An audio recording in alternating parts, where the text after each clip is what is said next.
Good evening, everyone. On behalf of Medusane, we welcome you all to yet another high impact academic session under our flagship conference, Medmemorate 25, celebrating the 5 years of medicine. Medicine have been a student led educational initiative born with a mission medical education for all. Over the past 5 years, we have connected with more than 20,000 medical students, delivering a high quality content across clinical, theory, MCQ based, and all the skill developmental programs. This year, to mark the fifth anniversary, we launched Medmemorate 25, a virtual academic festival packed with lectures, panel discussions, research presentation, and mentorship sessions tailored for the next generation of healthcare professionals.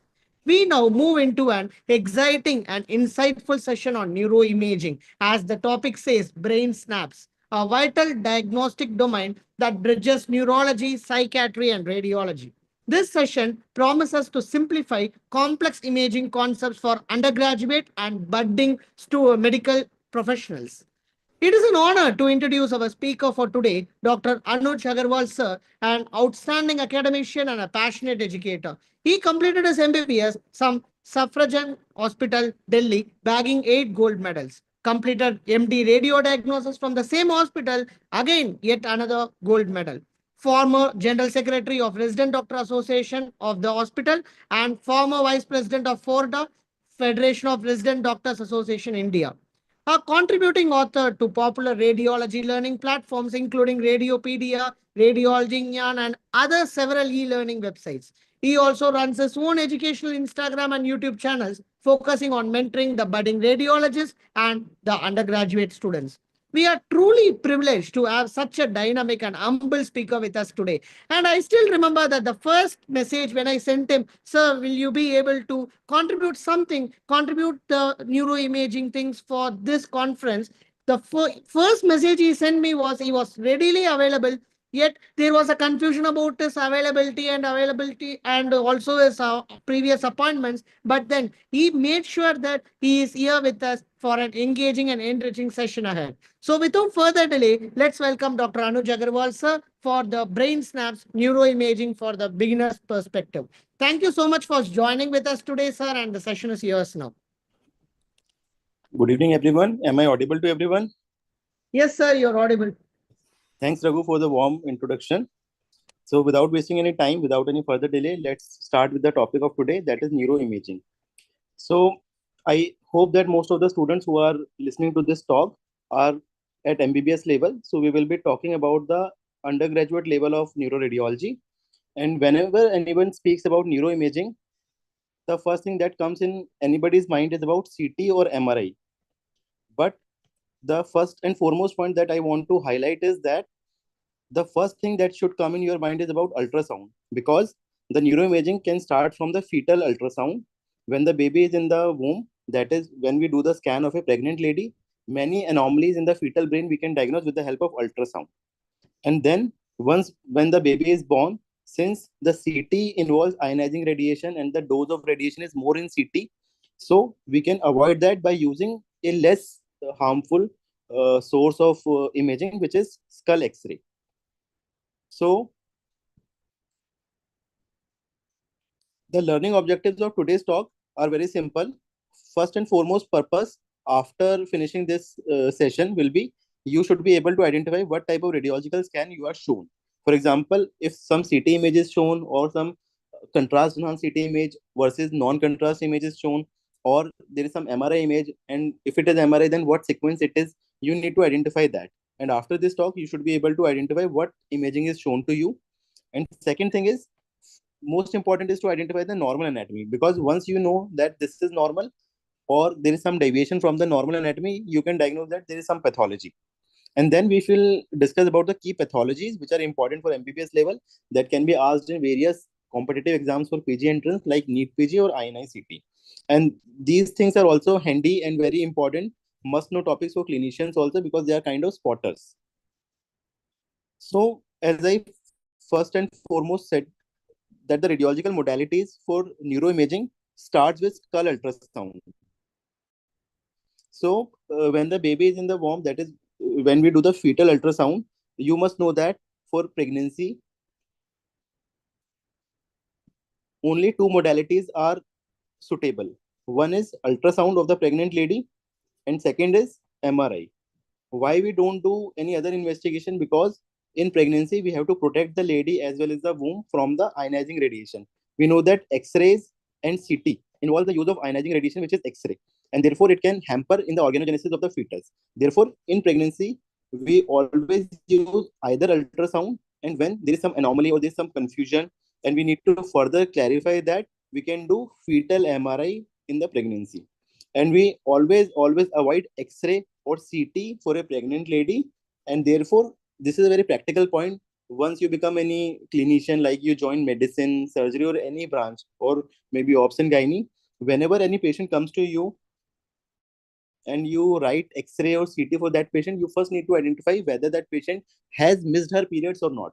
For example, if a patient has missed her period and she is of the reproductive age group and she has not have periods since 3 months, then there are chances of pregnancy. And we must rule out pregnancy before ordering any X-ray or CT of that patient. Okay. So in pregnancy, we start with ultrasound. For example, we do the ultrasound in 4 stages. These are all practical points and they are important for your NEET PG entrance as well as for your INSIT exams also. The 4 ultrasound which are necessary for any pregnant lady. First one is the dating scan. For example, once the lady is pregnant, we need to confirm that it is intrauterine pregnancy and it is not ectopic pregnancy. What is the number of gestation? Like, is it single pregnancy or it is twin pregnancy or triplet pregnancy? Such things are done with the help of a basic ultrasound, which is done after 5 to 6 weeks. Then second ultrasound is done as the NT-NB scan, which will be done around 11 to 13th week. And at that time, we see whether the nasal bone of that baby has formed or not. And if the nasal bone is absent, then that can be a marker for Down syndrome or any aneuploidy. Similarly, the nuchal translucency behind the neck, we measure. If there is some edema, then the nuchal translucency will increase. We will see with the help of images. And third is the level 2 scan, which everybody needs to know about any anomaly, congenital anomaly like anencephaly or exencephaly or some omphalocele in the baby. We need to do the level 2 scan. And for CNS, particularly in the fetus, we do neurosonogram. Neurosonogram. That means we see in detail about the fetal head during the level 2 scan. That is called as neurosonogram. And after that, the fourth scan should be done in the third trimester. And apart from that, if any lady has some abnormality like some low-lying placenta or bleeding per vaginum, then additional scans can be done. So the first radiological modality we need to discuss is about the skull ultrasound, that is done first in the fetus in pregnant lady, and secondly, once the baby is born, that is in the neonatal period. We know that in the neonates, the anterior fontanelle closes at around 1.5 years of age. So still the baby has a window through which we can use the ultrasound rays to detect any abnormality in the fetal head. So in the neonates, we can use the anterior fontanelle, posterior fontanelle to image the fetal brain, image the neonatal brain. After that, we have skull radiograph, which is a basic investigation, but it is not nowadays used much. Only in children we can use it to avoid some radiation exposure. Then there is CT and MRI that we will discuss in detail. And the last one is the DSA, that is digital subtraction angiography, which is a recent advancement and it is a kind of intervention radiology perspective that we shall discuss. So let's discuss this first image. So this is an ultrasound image. How we can say that it is an ultrasound image? Because in ultrasound, we see the ecogenicity of the structure. For example, the images are gray and white, and this is the bone which appears ecogenic. This is the palate of the baby. This is the sagittal section, and this is the nasal bone of the baby, which is appearing hyperechoic. Similarly, the palate bone is appearing hyperechoic, and this is the fetal head, and we can see that behind this neck we have some subcutaneous fluid which is measured in the form of nuchal translucency. So since the nuchal translucency in this baby is less than 3 mm, which you need not to remember, the nasal bone is ossified and it is present. So this is a normal scan of the fetus or the baby. But this is the scan in which we can see that in the coronal section, the orbit, this is the one orbit, this is the second orbit, that is visualized. But above the orbit, this should be the area of the fetal head. The fetal head is not visualized. The fetal head is absent. So this is a case in which the fetal head or the brain is not formed, or it is called as anencephaly. And this appearance in the coronal section is similar to the frog eye appearance. So this is called as frog eye appearance in anencephaly, which can be detected during ultrasound of the fetus when the lady is pregnant. And this is what image? This is 3D ultrasound. Okay. So this is 3D ultrasound, which is nowadays done in pregnancy. And this clearly depicts that this is the nose, these are the lips, the orbits are present, but above the orbit, the fetal brain is not formed. So this is a case of anencephaly. Then let's look at the second case. This is just for comparison. This is the normal scan. You can see that this is the neck and this is the head. And this is the sagittal section. And this is another patient in which the sagittal section of the baby is shown. And this is the thorax of the baby. This is the abdomen of the baby. This is the head. And in the head region, you can see this. This is the orbit area or the eye.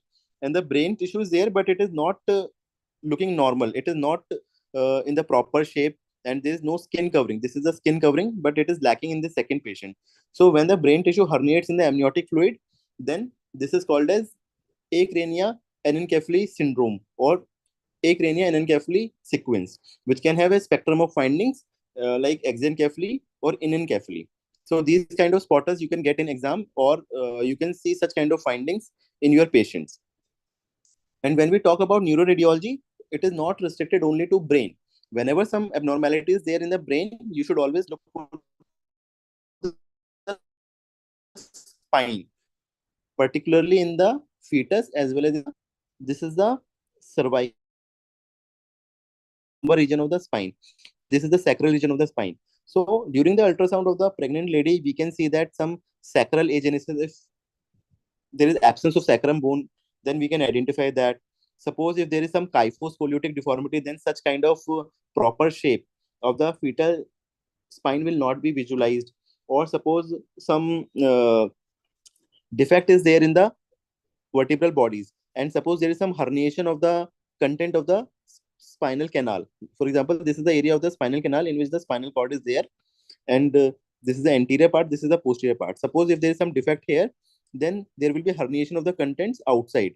So that will be called as spina bifida, and which can have multiple presentations like lipomyelocele, lipomyelomeningocele. Such kind of abnormality can also be detected on the ultrasound. Now let's come to second modality, which is skull X-ray. So skull X-ray nowadays, it is not so much often done. It has been replaced by CT or MRI because they have more accuracy, and confirmation can be done about the diagnosis. But still, skull X-ray is done in certain cases to avoid the radiation exposure, because in CT the radiation exposure is much more as compared to the X-ray. So this is the skull X-ray in the frontal view. You can see that this is the orbit on the right side and this is the orbit on the left side. And if we mark the normal structure, then on the left side it is normal. This is the wing of sphenoid. This is the greater wing of the sphenoid. This is the lesser wing of the sphenoid. But if we look at the right side, then we can see that the sphenoid wing is dysplastic and it is not visualized properly. This wing is visualized, but this wing is absent. So as a result of which, the abnormality is there, and this is looking like a bare orbit. You can compare that this is the normal side and this is the abnormal side, and this is called as a bare orbit sign.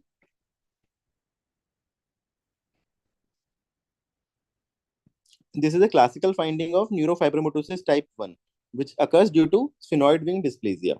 And in neurofibromatosis 1, you can also find some abnormalities like some brain tumors, which we will discuss later. Now let's come to the next modality, which is CT versus MRI.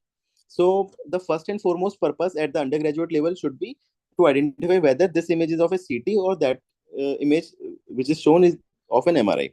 So for that, you must know that CT starts with calcium. That is, CT starts with C, and C also stands for calcium.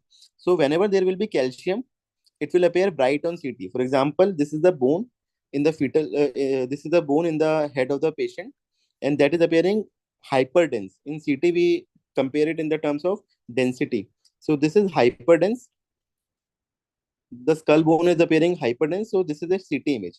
But MRI, that is magnetic resonance imaging, is particularly for the soft tissues. And here we can see that some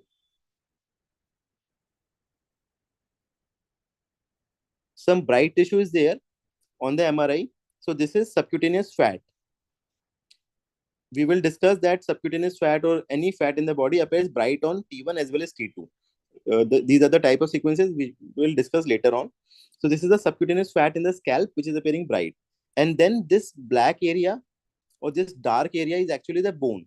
So you can easily make out the difference that the bone is appearing dense or it is appearing white on CT image.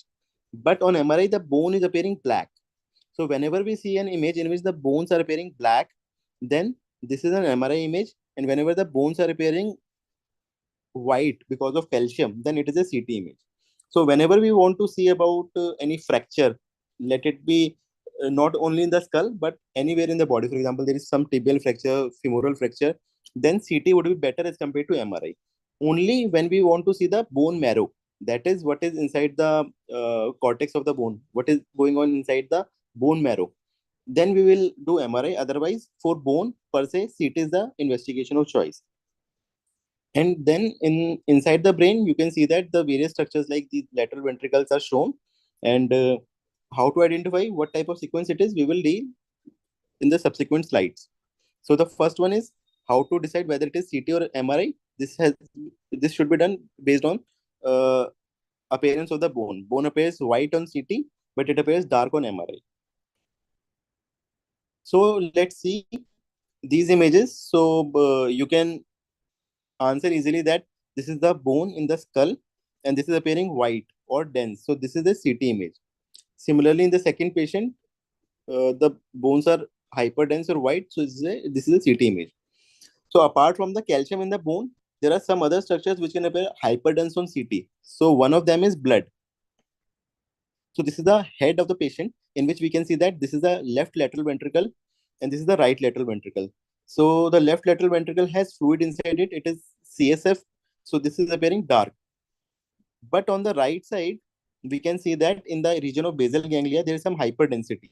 We can measure on the console that is in the machine. We can measure its density also in the terms of Hounsfield unit.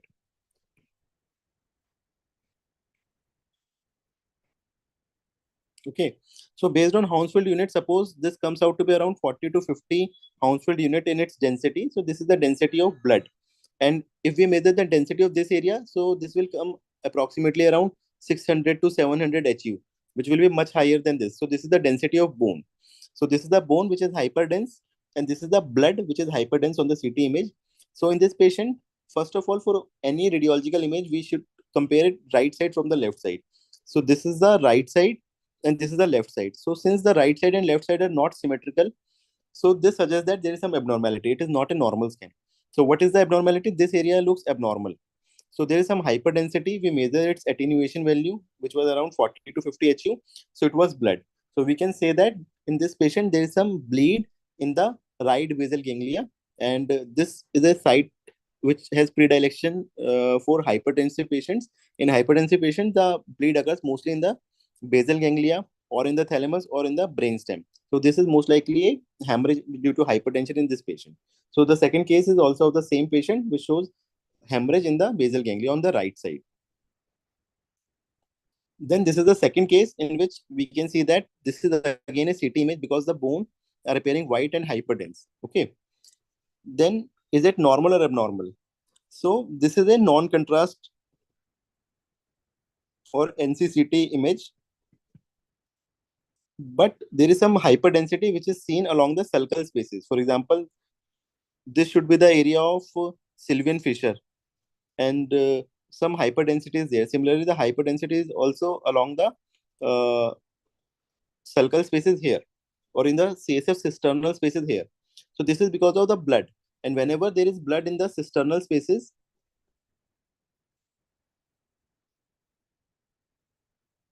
we should always suspect subarachnoid hemorrhage. And subarachnoid hemorrhage can occur because of multiple causes, but the cause which is most important for you is to remember that there can be the possibility of some aneurysm, that is some abnormal dilatation of the blood vessels in the brain, which could have ruptured, and as a result of which there is blood in the cisternal spaces and along the sulcal spaces. So we should do a CT angiography in such kind of patients to see about the blood vessels. So in this patient, we can see that This is the coronal section of CT head with CT angiography image, and you can see there is some outpouching from the blood vessel, and this is called as aneurysm. So this is very frequently asked in your entrance exam, that such kind of image will be shown, and you need to identify that the blood in cisternal spaces can be because of subarachnoid hemorrhage, and you have to suspect some aneurysmal rupture, and for that CT angiography has to be done. So this question was recently asked in last year's NEET PG exam. Now let's come to the next case. So this is again a CT image. How do we identify? Because the bone is hyperdense or white. Okay. So in this CT image, you can compare the right side from the left side. Everything in this area looks symmetrical. In this area looks symmetrical, but here some abnormality is there, which is not present here. Okay. So this area looks abnormal. Okay. So there is some hyperdensity because it is appearing white, and this hyperdensity has a particular shape which is like a lens. So this is lenticular shape, hyperdensity, and we can call it as biconvex in shape because it is like biconvex shape. And this is a classical sign of extradural hemorrhage, which is again a spotter which comes in your exam because it is an emergency situation. Mostly if a patient will have a trauma, then due to the leakage of the arterial injury from the middle meningeal artery, there can be some extradural collection of blood, and this is called an extradural hemorrhage, which has a peculiar biconvex shape. Okay. And on the other hand, this is a patient in which this was an old patient who had history of frequent falls in bathroom, and this patient was presented with altered sensorium. And when the CT head was done, because whenever we want to see any fracture in the bone, we should do CT. Secondly, whenever we want to see any blood in the brain or anywhere, then again CT should be done, and it is a better investigation as compared to MRI. So since we have to rule out any hemorrhage in the brain because the patient had history of frequent falls and altered sensorium, we did the NCCT head in the emergency, and then this bleed density was there. This hyperdensity is there. We measured its attenuation. It was around 50 to 60. So it is blood, and it has a different shape as compared to the this image. So this is sickle shaped.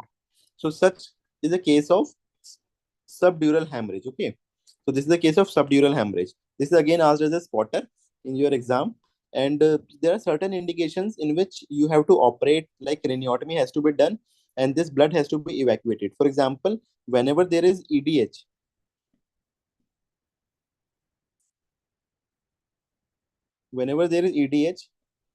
and the width of that EDH, if we measure it,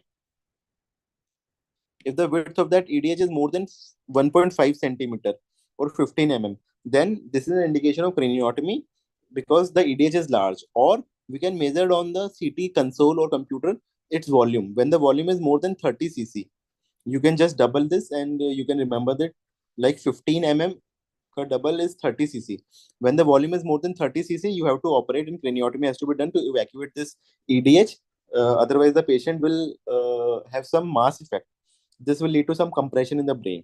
Third thing is, suppose this EDH is there, so this will cause compression of the brain on the ipsilateral side, and there can be some midline shift. This is the falx, which is in the midline, but suppose it is shifted on the opposite side due to the pressure here.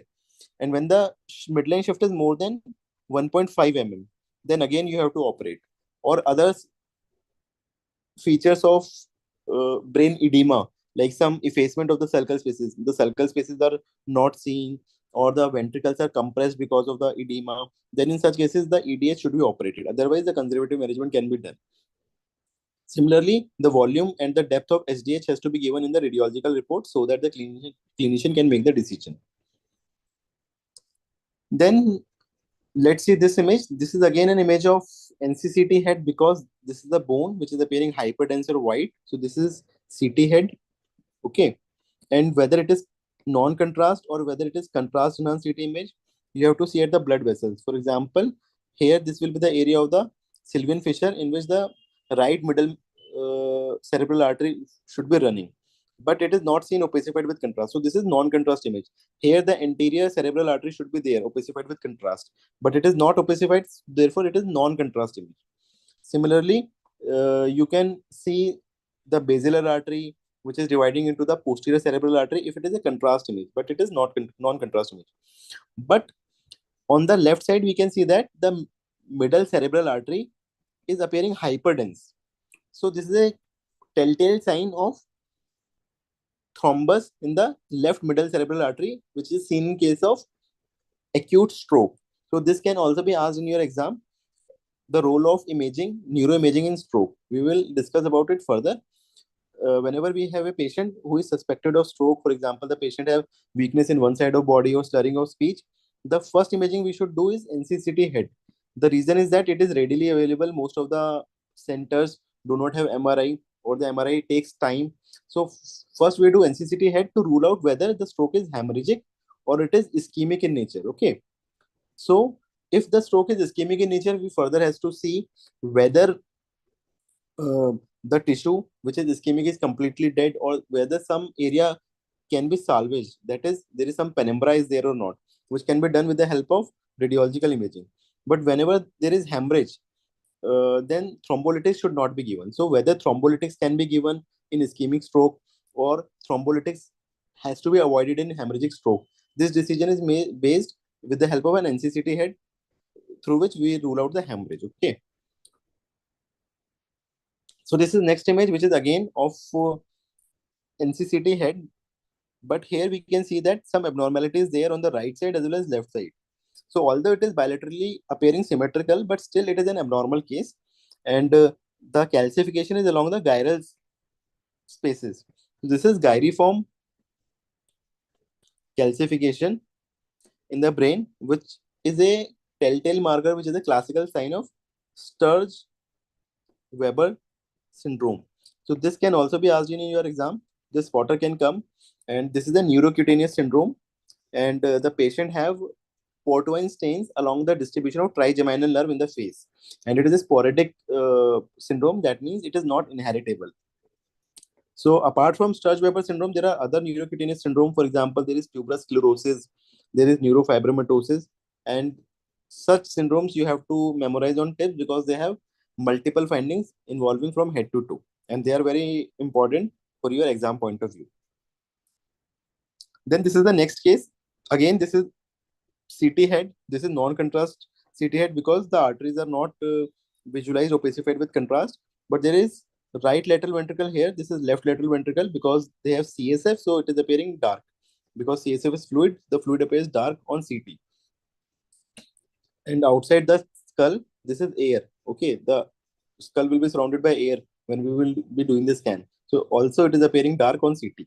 But we can identify it by measuring the attenuation. For example, air in CT will have attenuation approximately around 1000 or 800 minus HU. Okay. But the fluid will have attenuation around 13 or 14 HU. Okay. Hounsfield unit. So based on that, you can identify whether it is air or whether it is fluid. Okay. But the peculiar finding here we can observe is that there is some calcification. There is some hyperdensity along the subependymal surface. Okay.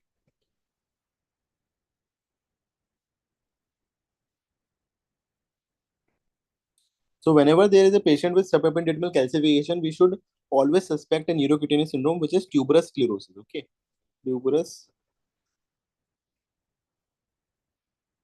And tuberous sclerosis will have multiple findings.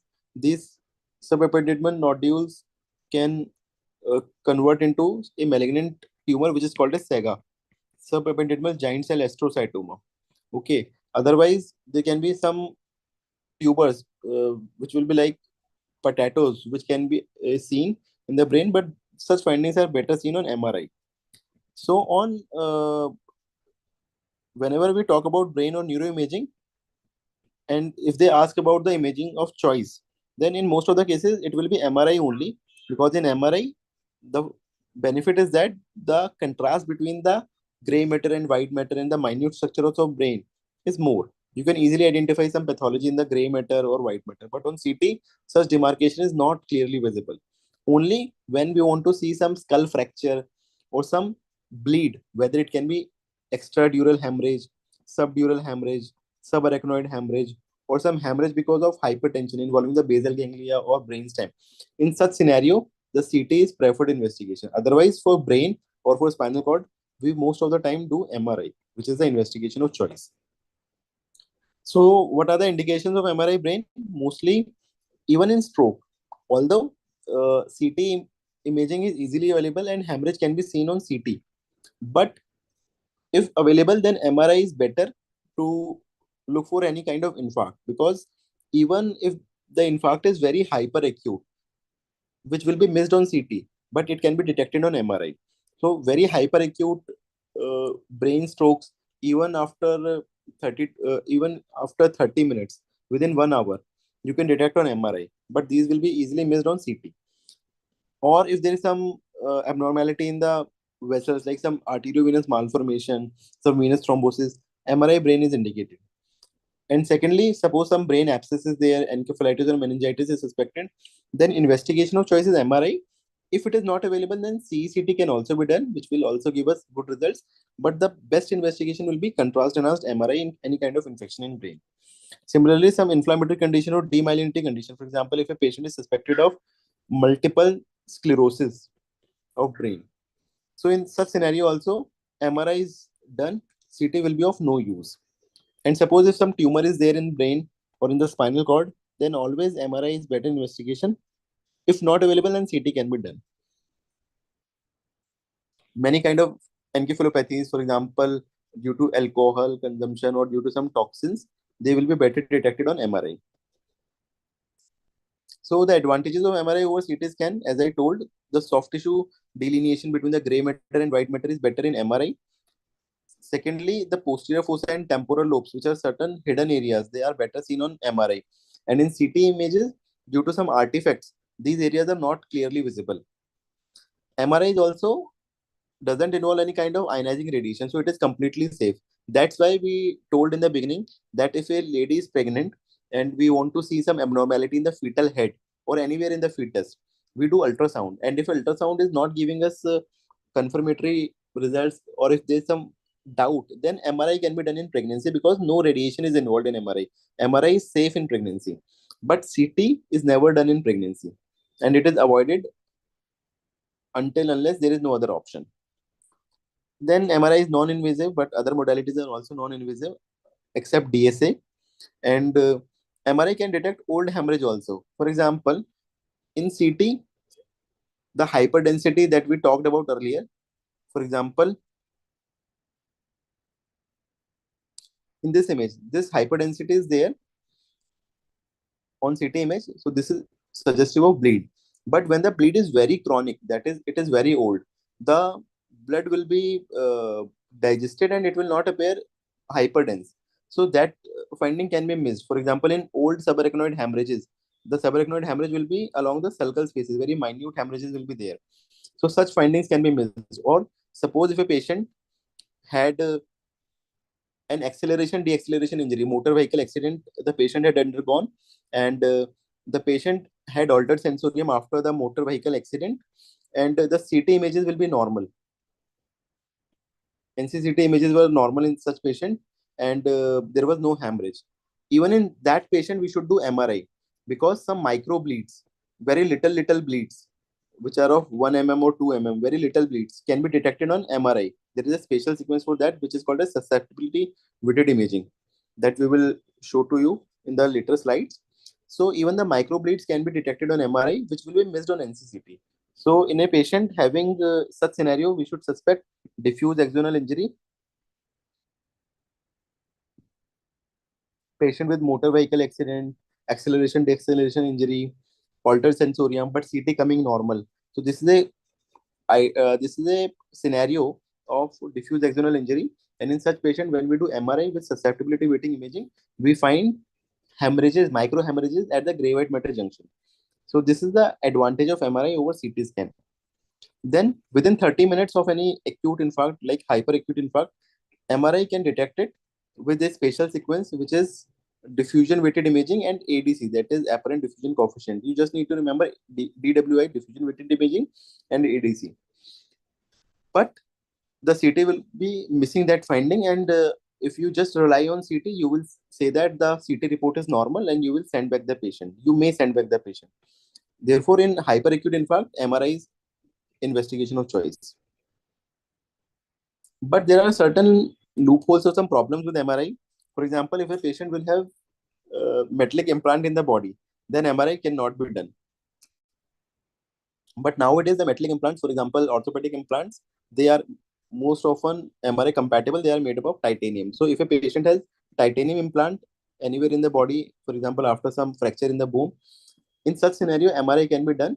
Otherwise, the old conventional implants, or if the nature of MRI, or if the nature of implant we are not aware of, the MRI is contraindicated.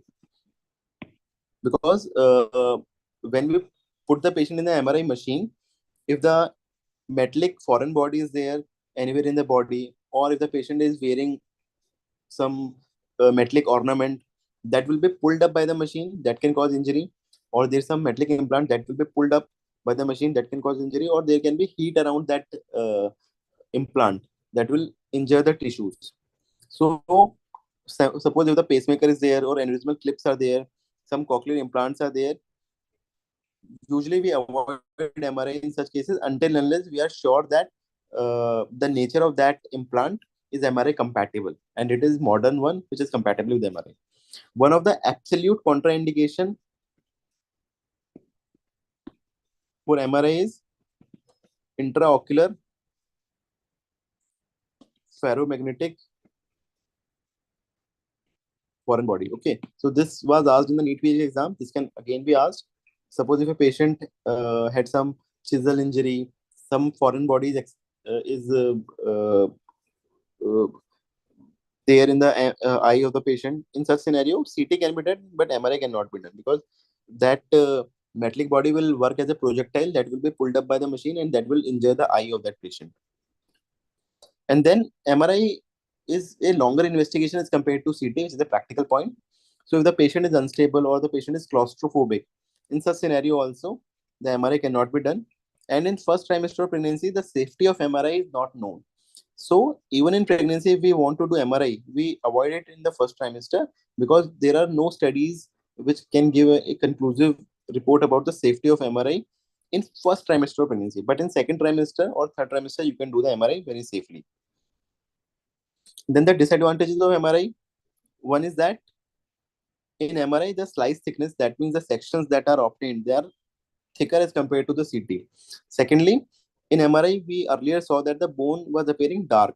So the bone imaging is not proper on MRI. Suppose some subtle fracture is there without any displacement, that will be missed on MRI. Only some bone marrow edema can be picked on MRI. So for bone, CT is a better investigation. For calcification, CT is a better investigation as compared to MRI. Since MRI is a longer investigation, it takes a lot of time, like around 20 to 30 minutes. So in that situation, the patient may move, and due to the motion artifact, the scans may not be proper. Suppose if a patient is of altered sensorium, so such long studies cannot be tolerated by the patient.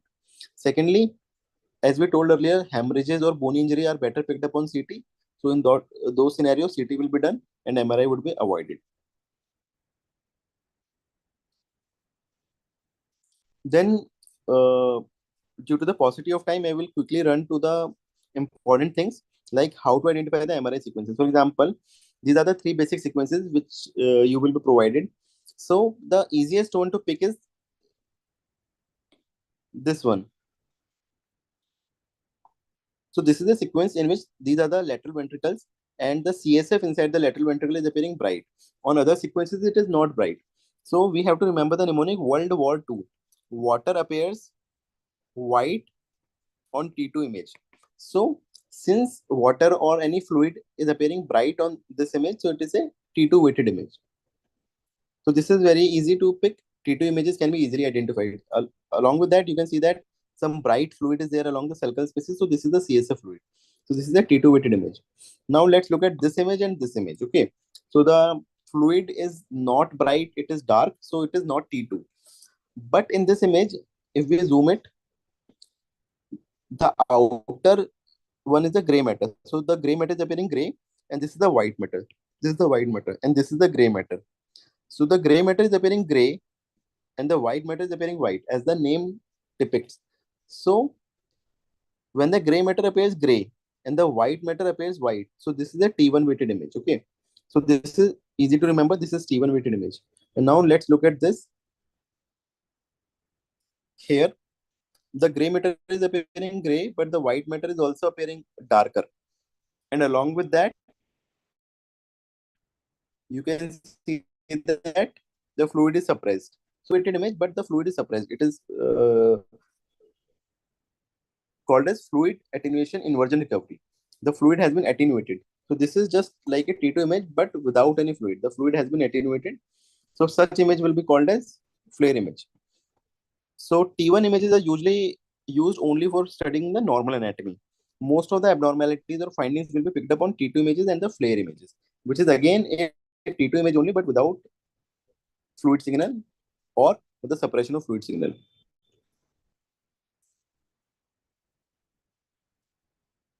So as we just told, normally anatomy will be seen on T1, but on T2 you can see some abnormality like infarct, edema, or any kind of abnormality. T2 and flare are almost same, but the flare is without fluid signal with the suppression of fluid signal. Okay, so for example, if a patient has demyelination in multiple sclerosis, so flare is the best sequence, and on flare sequence you can see some demyelination plaques or Dawson fingers, Dawson's fingers in the periventricular region. So flare will be the best sequence. Okay,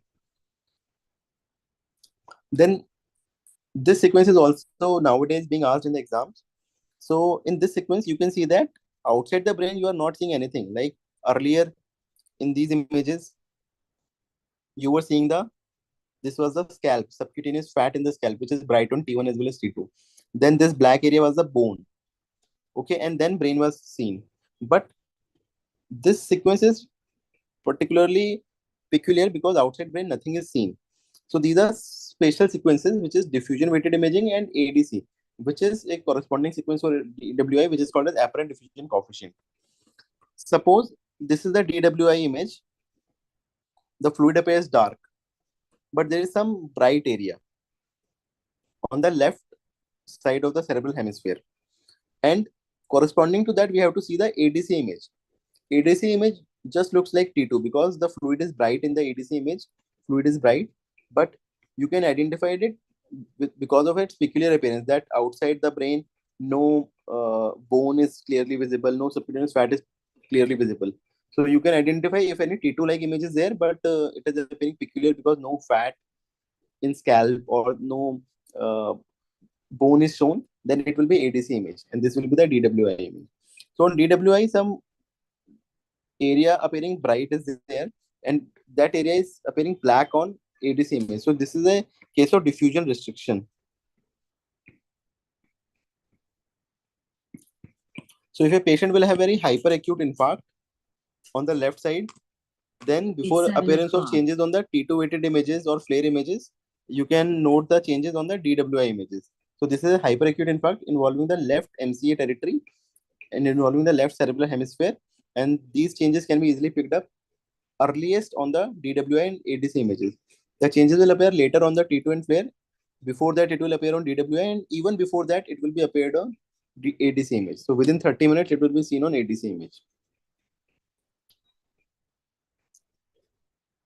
Then this is a spatial sequence, and this sequence is called a susceptibility weighted imaging. And this is used to identify any microbleeds in the brain. For example, as I earlier told you, this is very frequently asked MCQ in the exam. A patient with road traffic accident, acceleration, deceleration injury, and there was some altered sensorium after that episode.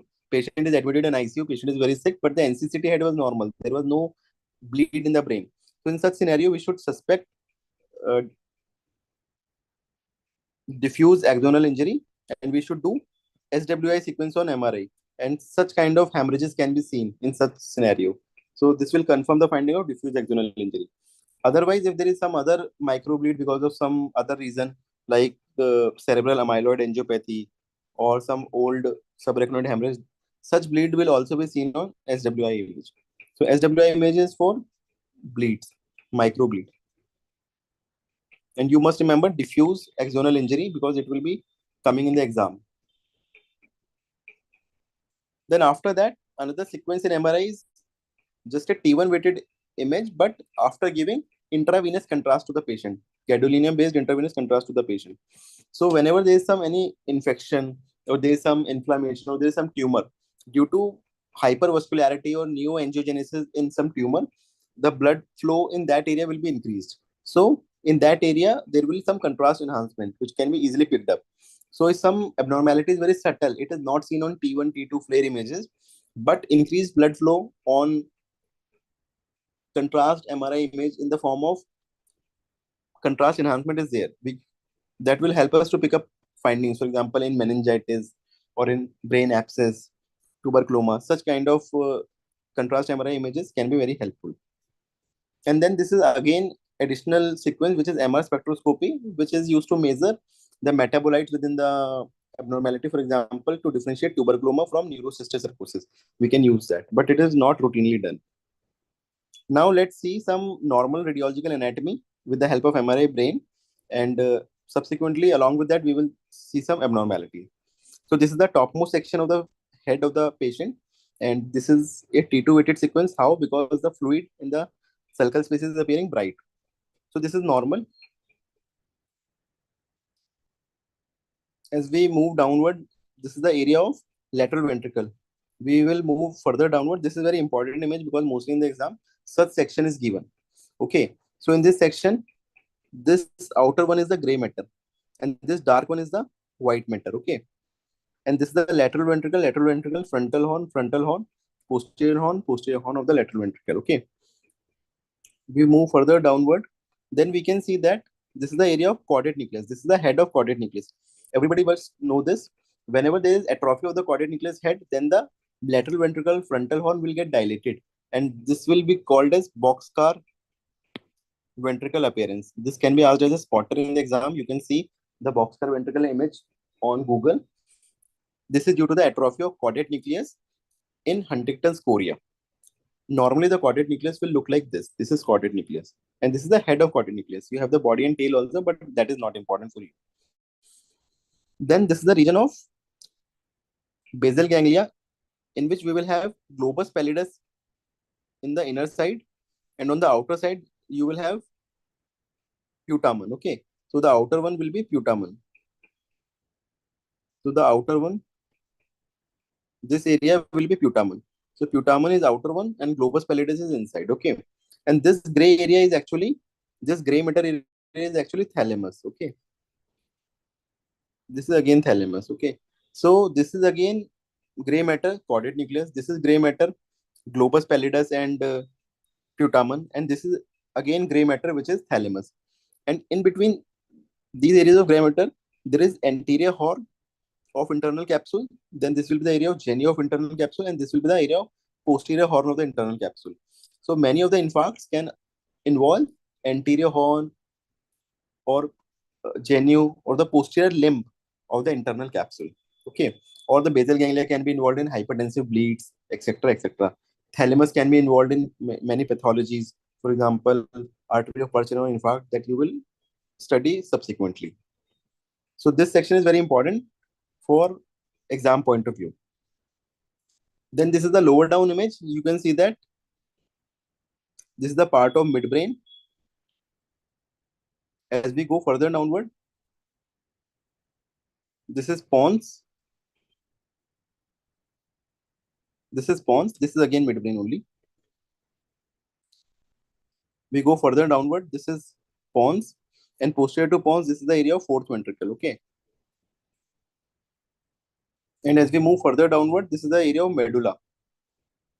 And in front of medulla, this area, this black area is actually the basilar artery. So normally the blood vessels appears as a flow void, that is dark areas on conventional MRI sequences until unless MR angiography is done, where they will appear bright. And further downward, you can see that two vertebral arteries on the right side and the left vertebral arteries are shown on the either side of medulla.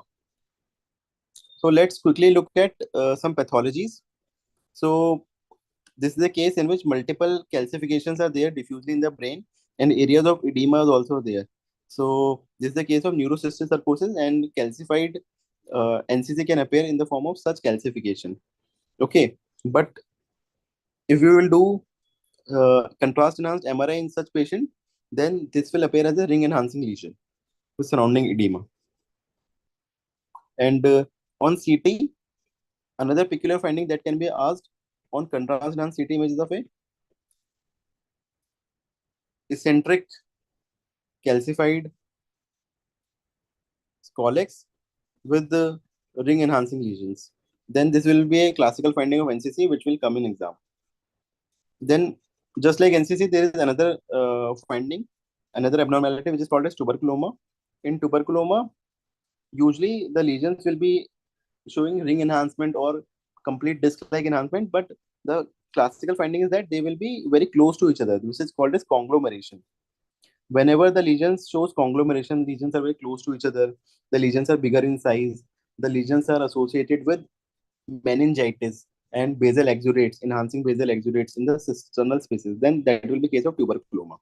And to further confirm it, in tuberculoma, we can use MR spectroscopy, which will distinguish it from NCC. Then, whenever there is any brain tumor, again, contrast enhanced MRI should be the investigation of choice. So this is a coronal MRI image, and this is post-contrast enhancement, and there is some abnormality along the dural aspect. So this is a enhancing lesion, and this is like a tail. You can compare it with the tail of an animal. So this is a classical tumor which is called as meningioma, which appears bright on T2, as well as post-contrast enhancement on T1 sequence. It will show hyperintensity because it is very vascular, and it has a classical appearance which is called as dural tail sign. So this is a classical spotter which is frequently asked in the exam. Then this is another case in which this is the CT image. How? This is the bone which is appearing hyperdense, and this is the coronal section, and this is the orbit on one side. So this is the orbit, and this is the orbital nerve. But the nerve is appearing normal. Surrounding that nerve, the meninges are thickened and they are enhancing on the CCT image. And when we see the CE MRI image, contrast enhanced MRI image, the meningeal enhancement is there along the left optic nerve, but the right optic nerve is not showing any kind of enhancement. So this is tram-track appearance of optic nerve meningioma. You have to differentiate it from glioma. Since the glioma will involve the nerve per se, so it will show some fusiform enlargement of the nerve. But here, the meninges are abnormal. So the meninges are hyper-enhancing, but the nerve is normal. In glioma, the nerve will show enlargement and fusiform appearance. And then this is another case. This is a coronal image of contrast enhanced MRI. And this is the area of pituitary. On the pituitary, on the right side, there is some hypo-enhancing area. So this is pituitary microadenoma less than 10 mm in size. But if the size is more, so this is the area of sella. It can go above the sella also, but due to the diaphragmatic sella, there will be some constriction here. So there is figure of 8 kind of appearance, which is seen in pituitary macroadenoma. There can be some other pathology here in the sagittal section where the pituitary will be normal, sella will be normal. There will be a supracellular lesion with some calcification that will be called as craniopharyngioma. That is another tumor in the brain. So for tumors also, for infections like neurocysticercosis or tuberculoma, we can use CE MRI. And in brain abscess also, you can use CE MRI. Then there are some metabolic disorders. Just for an example, I have shown one. This is the T2 weighted MRI image of a patient. And this is caudate nucleus. And this is globus pallidus of the patient. And this outer one will be the putamen. So in the globus pallidus, there is some hyperintensity, bilaterally symmetrical, which can be compared with the hyperintensity of the, appearance of a tiger's eye. So this is tiger's eye sign in Halliburton-Sparks disease. Okay, so this is a metabolic disease. This is the image in which on the T2 weighted image, there are flow voids because of some blood vessels, twigs of blood vessels present in the left side. And this is the diffusion weighted, this is the digital subtraction angiography image, in which the blood vessels are shown with contrast and all the other structures has been removed. So digitally, all the structures has been removed, bone have been removed, soft tissue has been removed. So this is digital subtraction angiography. And this is the group of vessels. And in such patients, suppose if a young patient comes with a bleed in the brain, you should think of a possibility of some arteriovenous malformation. And contrast MRI should be done, or If present, then DSA should be done to look for any arteriovenous malformation. Then these are few sets of images. This is the NCCT head because the bone is hyperdense. Posteriorly, in the part of superior sagittal sinus, there is some empty area. Actually, this is CCT head because you can see some blood vessels along the sulcal spaces. Okay. So this is called as empty delta sign. Whenever there is some thrombus in the superior sagittal sinus, then that area will not enhance. That will not show any contrast uptake. So this will appear like an empty delta, and this is a sign of venous thrombosis or superior sagittal sinus thrombosis. Okay.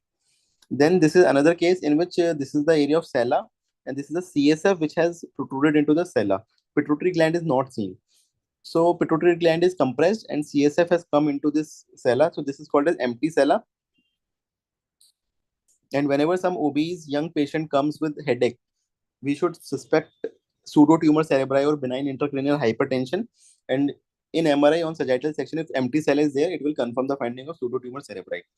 And this is the vertebra in the lumbar region. And on the left side, this is the spinal canal, which shows various nerve fibers or cauda equina. And this is the CSF, which is appearing bright. But in this patient, the nerve fibers are not seen because of arachnoiditis. So there can be empty thecal sac appearance in arachnoiditis patients. So these are three cases in which empty delta sign on CT, empty sella in pseudotumor cerebri or benign intracranial hypertension, or empty thecal sac in arachnoiditis has been shown. Then let's look at this patient. This is the MRI brain, and we can see that some abnormalities there in the region of pons, and that area is showing diffusion restriction also. And the patient has been given a history of septic shock. So alcoholic patient with septic shock. So this is a trident sign which is seen in the patient of osmotic demyelination syndrome. Okay, due to rapid correction of hyponatremia, such kind of appearance can come, which is called a trident sign. So this was all about the major radiological spotters which can be asked in the neuroimaging, and how to identify whether it is a CT image or it is a MRI image, and in MRI whether it is T1, T2 or flare image, or spatial sequences like SWI, susceptibility weighted imaging in diffuse axonal injury or microbleeds, or diffusion weighted imaging for acute stroke. So these are the must know areas we should know. And apart from that, if you have any kind of doubt or any confusion, or you want to know further about any kind of pathology, you can contact me on Instagram. I make such kind of reels of the previous year questions from NEET PG or NICT. You can find some of them on Instagram already, and otherwise, whatever you want to know in radiology, you can just request me there. I shall make tutorials on that. So thanks a lot.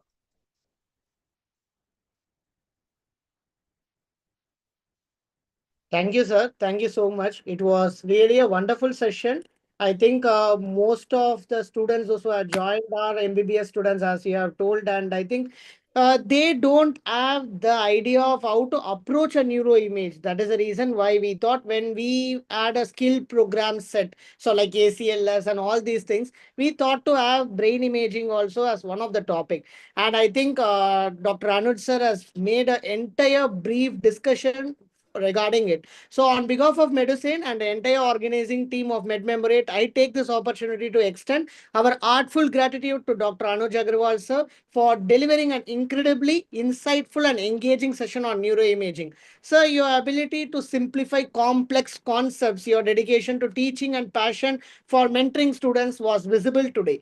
We also thank all the attendees for being such an enthusiastic and a great audience. Your participation drives us to keep organizing more impactful and academic events so far. And I think around 239 to 300 students have been participated, and that is really an impactful academic session. Special thanks to the entire Brain Snaps coordination team, Vignesh and others. and all for making this to run smoothly on YouTube.